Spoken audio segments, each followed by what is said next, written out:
नमस्कार शेतकरी बंधूंनो, मी Roshan Dhage advance pesticide तर्फे आज आपण तुरीच्या पिकामध्ये आलो आपले पीक पाहणी कार्यक्रम करण्यासाठी। आपण ह्या तुरीमध्ये कळीच्या अवस्थेमध्ये फर्टिस्टार 2050 आणि झुनाची फवारणी दिली होती। तर तुम्ही बघा का याच्यामध्ये काय बदल आला। याच्यामध्ये सरंग हे चांगल्या पद्धतीने काढली आहे, फुटवे खूप जोरदार आले आहे आणि फुलसुद्धा चांगल्या पद्धतीने निघालेलं आहे। याच्यामध्ये तुम्ही पूर्ण प्लॉट बघू शकता का फर्टिस्टार 2050 आणि झुनांची फवारणी केली असता का कशा पद्धतीने बदल घडलेला आहे याच्यामध्ये। शेतकरी बंधूंनो, कशा पद्धतीने याच्यामध्ये बदल घडलेला आहे। सरंग सुद्धा चांगले आहे आणि फुलं सुद्धा जवळजवळ काढलेले आहे। प्लॉट बघू शकता शेतकरी बंधूंनो, दाखवा इकडे सर।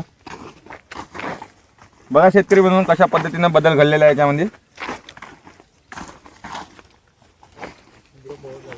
आता यानंतर अशा फुलाच्या अवस्थेमध्ये आपण याच्यावर फर्टिस्टार 5535 सोबत काजू लिक्विड, कारण काजू लिक्विड यासाठी वापरावं लागेल कारण की असं ढगाळ वातावरण आहे, कारण की वातावरणातील बदलामुळे आपल्या तुरीची फुल अवस्था हे गळू शकते।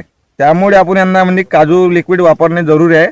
जे आपले 5535 जे फुलं काढणार हे 100% जर कारण शेंगाच्या अवस्थेमध्ये होण्यासाठी आपल्याला 5535 सोबत काजू सोबत अडीचं एक सायरन म्हणून औषध मारू शकता तुम्ही। धन्यवाद शेतकरी बंधूंनो।